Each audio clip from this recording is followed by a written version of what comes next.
একদিন বিল্লু আর black diamond ঝগড়া লেগে পড়ে। তখন ব্ল্যাক ডায়মন্ড হার মেনে ফেলে, তাই ব্ল্যাক ডায়মন্ড দৌড়ে পালিয়ে যায় আর ব্ল্যাক ডায়মন্ডের ছেলেকে নিয়ে যায় বিল্লু। তখন ব্ল্যাক ডায়মন্ড অনেক খুশি হয়ে যায়, কারণ তার ছেলেকে পাঠাইছে বিল্লুর টাকা তো আর গোপন জায়গা জানার জন্য।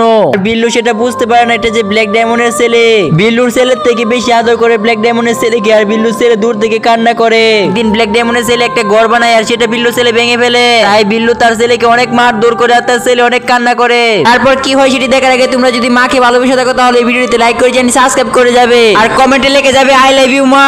এইদিকে বিল্লু ব্ল্যাক ডায়মন্ডের ছেলেকে অনেক আদর করে ঘুম পাড়াচ্ছে আর বিল্লুর ছেলে দূর থেকে কান্না করে। বিল্লু যখন ঘুমিয়ে যায় ব্ল্যাক ডায়মন্ড এসে তার দরজার মেয়ে টোক্কা দেয় আর ব্ল্যাক ডায়মন্ডের ছেলে জলদি করে চলে আসে। তখন ব্ল্যাক ডায়মন্ড তার ছেলেকে অনেক আদর করতেছে আর ওইদিকে বিল্লুর ছেলে সবকিছু দেখতেছে। তারপর ব্ল্যাক ডায়মন্ডের ছেলে সব টাকা নিয়ে পালাচ্ছে আর বিল্লুর ছেলে এটা কোনোভাবে মেনে নিতে পারে না, তাই ওদেরকে আটকিয়ে ফেলে। তার কিছুক্ষণের মধ্যে বিল্লু চলে আসে। তখন তো ব্ল্যাক ডায়মন্ডকে অনেক মারধর করে। তারপর সাথে সাথে পুলিশকে ফোন দিয়ে ব্ল্যাক ডায়মন্ড ছেলেকে পুলিশে ধরে নিয়ে যায়। বন্ধুরা, পরের পার্টি দেখার জন্য ভিডিওতে লাইক করে চ্যানেলটি সাবস্ক্রাইব করে দাও।